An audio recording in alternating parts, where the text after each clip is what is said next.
என்னடா இது பர்த்டேவா இல்ல திருவிழாவான்னு என்னையே கன்ஃபியூஸ் பண்ணிட்டாங்க.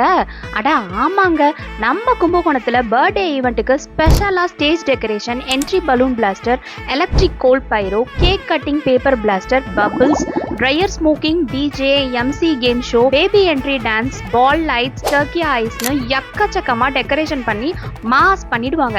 அடிஷனலா போட்டோகிராஃபி கூட இவங்களே பண்ணி தந்துருவாங்க. அண்ட் கஸ்டமைஸ்டு டெக்கரேஷன் மட்டும் இல்லாம 50+ தீம்ல டெக்கரேஷன் பண்ணி தராங்க. And candle light dinner, surprise event கூட பண்றாங்க. இப்படி பார்க்கவே யூனிக்கா பர்த்டே பேபி மட்டும் இல்லாம பர்த்டே ஈவென்ட்டையே திருவிழா மாதிரி மாத்திடுவாங்கன்னா பாத்துக்கோங்களேன். இந்த மாதிரி டெக்கரேஷன்ல சகலமும் செம்மையா பண்ணி அசத்திட்டு இருக்கவங்க தான் நம்ம அனினா ஈவென்ட் பிளானர்ஸ். நீங்களும் உங்க பர்த்டே ஈவென்ட்ஸ் புக் பண்ண இன்ஸ்டா ஐடி ஆர் கான்டாக்ட் நம்பருக்கு கான்டாக்ட் பண்ணி உடனே புக் பண்ணிக்கோங்க. ஃபைனலா இந்த வீடியோ பார்த்துட்டு போறவங்க எல்லாருக்குமே இவங்க பேக்கேஜ்ல 10% டிஸ்கவுண்ட் பண்ணி கொடுக்குறாங்க. ஆஃபரை யூஸ் பண்ணி என்ஜாய் பண்ணுங்க மக்களே. Tata, bye bye.